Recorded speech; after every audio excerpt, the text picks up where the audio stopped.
Cafe Anyway, jazz hands. Mike's Daily Podcast. Episode 1229, 1229. Hello, I am Mike Matthews, broadcasting from Cafe Anyway, located somewhere in Podcastro Valley, Mont. Today, we hear from the wonderful Chely Shoehart, Floyd the Floorman, John Deere the engineer, plus the return of the fascinating news segment we call Do You Know Dat? Mike's Daily Podcast. And if you didn't know that, then you will know that at the end of this show. And I am now going to sing a song. Mike's Daily Podcast. Yesterday I was going to meet up with a friend, and we were going to walk our dogs up and down around the bend, and then I ran into another friend. So I had two friends with dogs. We all walked together. Bowser the Boxer was there. It was so nice. Mike's Daily Podcast. To walk a bunch of dog owners walking into wonderful trails of Podcastro Valley. Mike's Such a wonderful Daily day. Podcast. I know I'm painting a picture to some of you, which would be some sort of like hell, because you don't like dogs or you don't like nature. I understand. That's fine. But what I didn't realize is the two ladies that I was with, interesting, very similar things between them. First off, both of them women. But let's hear it for women power, like we were talking about last show with the Hillary and the Jillery? What? Did we just coin a term? Jill Stein, Hillary Clinton. Jillery. And then, so one of them, well, actually both of them, yes, here are the similarities, and thus the word similarity comes into play, because I met them both at the same dog park in Podcastro Valley, Mont, and then they are both involved with French men, not the same French man, at least I don't think so. Awkward. And that was fascinating, and they both love dogs. They both had dogs. So lots, right off the bat, they had never met each other until that moment. So what a fun day. Isn't that great when that happens? I need some free press, y'all. Can you just throw a little free press my way? Just sort of tell people about this podcast. Oh, look, I just walked in. Just go, hey, there's a podcast. The guy does it every day. His name's Mike. It's called Mike's Daily Podcast. And characters walk in on his show occasionally, like this person. Hello, Matthew. Chely Shoehart, good job supervisor. I want to date a Frenchman. A Frenchman? Yeah. Do you parlez-vous français? Sure, okay, that sounds cool. Yeah, that's what they do, is they parlay it. Uh-huh. I was in France once, long ago, just because I was in Germany, and we popped over the border to France, so I wasn't that far into France, but I like to say the word France. Well, that's why we have what we call Mike's Daily Podcast.com. Go there if you would like to help support the show. There's an Amazon link. Click on that and buy whatever it is you're going to buy. And that will help out the show. And also, there's the PayPal if you'd like to, help out that way. You'll get a special greeting from all the Cafe Anyway characters like these guys. Oh, Mike, this is Floyd the Floorman. And this is John Deere the engineer, Mike. French people are wonderful. They're really good at cooking things. Yeah, isn't that interesting? Did you ever see Julie and Julia? And they talk about the story of Julia Roberts? Pretty Woman? Julia Childs. That's what I meant. Butter! And she puts the butter in everything, and they cook it. Oh, boy, it made me so hungry. Meryl Streep played Julia Childs. It was the last Nora Ephron movie before she died. That's why I bring up things like this, is to tell you about Mike'sDailyPodcast.com. Okay, I'm done talking about that. Oh, except for if you want to sign up for the contest. Mike's Yuletide Personalized MP3 for Thee contest. Email me why you're going to have a great holiday season, Yuletide season, Christmas season, Hanukkah, Kwanzaa, whatever, Festivus, and we might read your thing on the air, and then you'll win a thing. You'll win a special MP3 for thee from all the Cafe Anyway characters. So, have you thought about how the differences in the two presidencies, Obama and the impending Trump presidency? Obama inherited a really bad economy. Remember how bad it was 8 years ago? And now it's doing really well. And Trump is inheriting that. So hopefully he doesn't ruin it. And interestingly enough, as I was listening to the Money radio station that I help work for in the Bay Area, you know, Bill Clinton had a surplus. And then, you know, we went into a deficit with George W. Bush. But Bill Clinton went into a surplus. And it's very interesting that had to do with the taxes that he had. The taxes that came in from the internet. The internet didn't exist before Bill Clinton. And then it came along, and there were I just find that fascinating. And they say now with Trump, there's going to be inflation and recession coming. But that's okay. That's normal. Nah. I hated inflation. I remember when that was first going on in like the 70s, and that sucked. Well, prices still go up. You try and go and buy something like And here's today's podcast picture. a piece of crap hot dog in San Francisco. You're gonna pay like $10 for it. It's ridiculous. But the podcast picture, on a happy note, is me with a happy face and a Santa hat, because there's a Christmas tree meme going on. And although the tree behind me is not a Christmas tree, it is adorned with Christmas lights or holiday lights. Well, there's just one colored light, but it was all part of the oak tree lighting ceremony that they did in Danville on Saturday. I was so happy that I got to go to it. Last year I wanted to go, and I was gonna leave from work, and I was in shorts at work, and I said, there's no way I'm gonna be able to go to Danville and stand in the cold in my shorts. So this year I brought pants. Smart me. So yeah, you can see that picture of me happy in front of the just lighted oak tree in Danville. They blocked off a bunch of streets, and there was like Santa walking around, some kind of Christmas snow angel, not the Frozen thing, but some other sort of Christmas involved. I thought maybe she was the ghost of Christmas Past from A Christmas Carol, Dickens story. But it was so nice, and walked around my radio station that I work for on the weekend. A couple of people that work for that promote the station, that go out to events and set up a tent and do all that contest stuff. They were there. There was free hot chocolate everywhere you went. It was like a little paradise on earth. They were giving out free sandwiches too, but every time the sandwich girl came around, she'd given away all her sandwiches, so I didn't get any of that like I need any. But that was a wonderful night. Snarkiness. Do you like snarky people? I know I get a little bit snarky.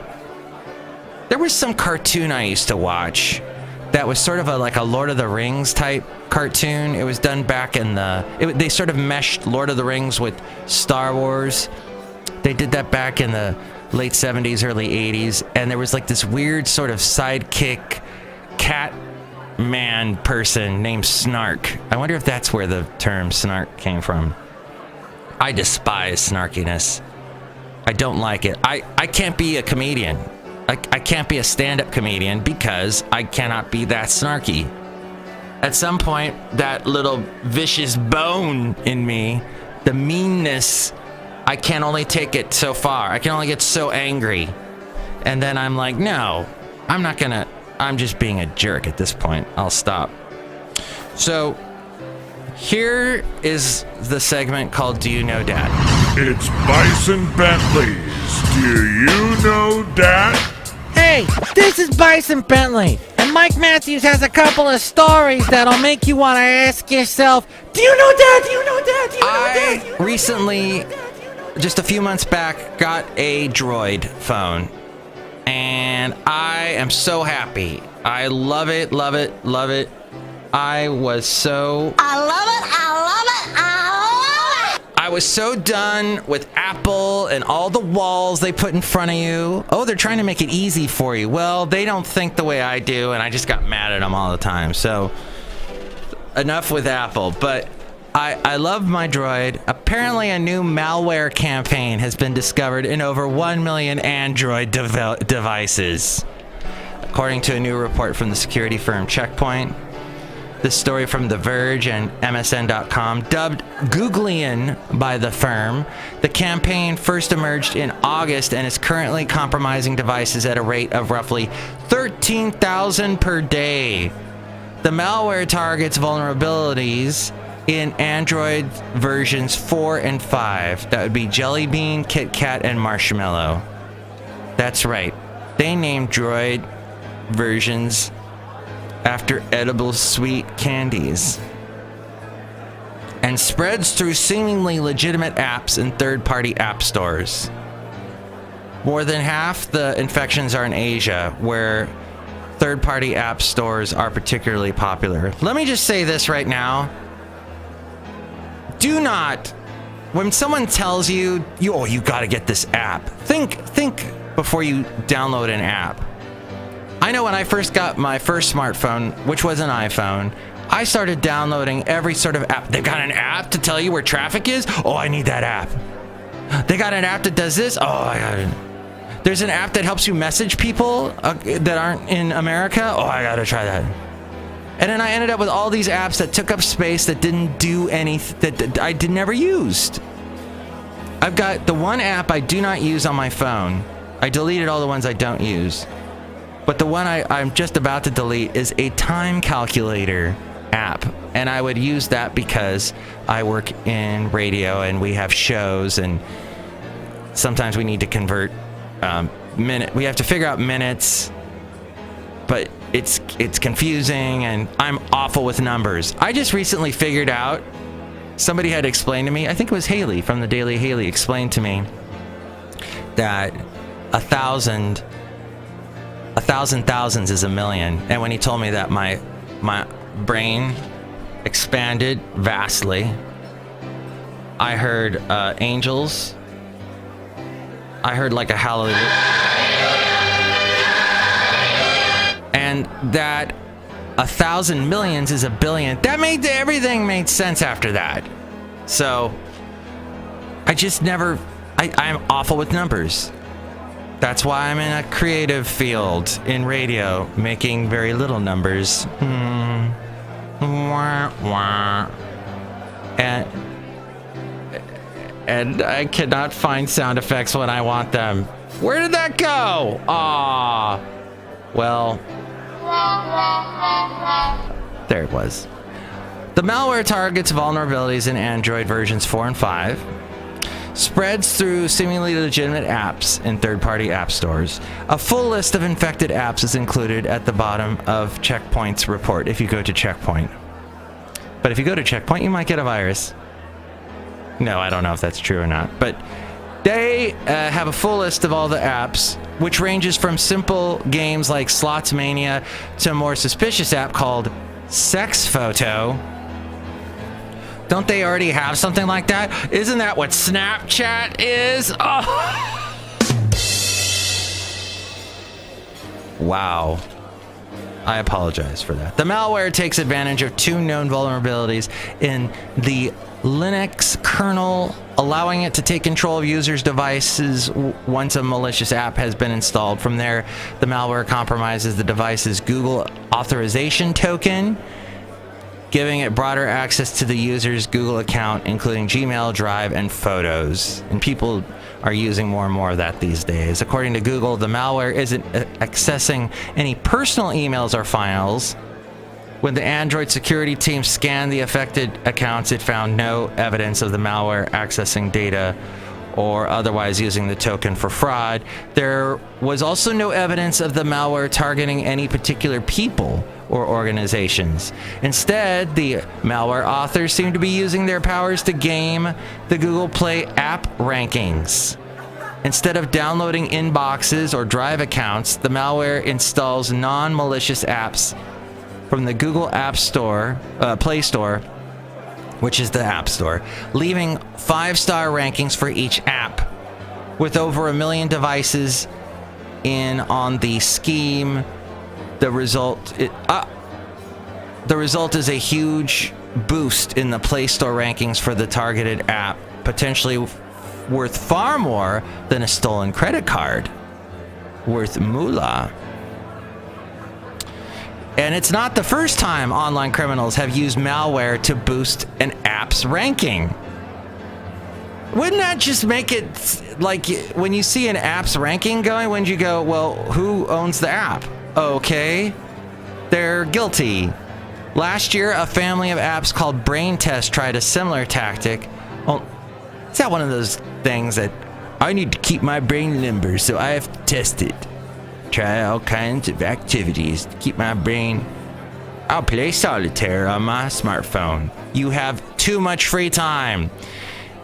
Only to be removed by Google after the scheme was made public. Google actively scans for potentially harmful apps in the Play Store, but since the apps being boosted aren't malicious, they're able to evade the scans. Now, you can listen to the show on Google Play if you didn't know.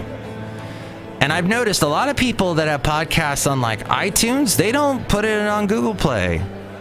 You can check your device has been affected by using a tool built by Checkpoint. It's another app to download. No thanks. I'm done with downloading apps. That's how I'm going to play this. One other bit of news, not at all good news, not at all happy news. I couldn't believe this when I actually heard this from a fellow Castro Valleyan who owns a auto repair shop in Castro Valley, and I saw him and talked to him briefly, and we were talking about Castro Valley, and he said, yeah, like the first homicide in a long time happened in Castro Valley on Monday.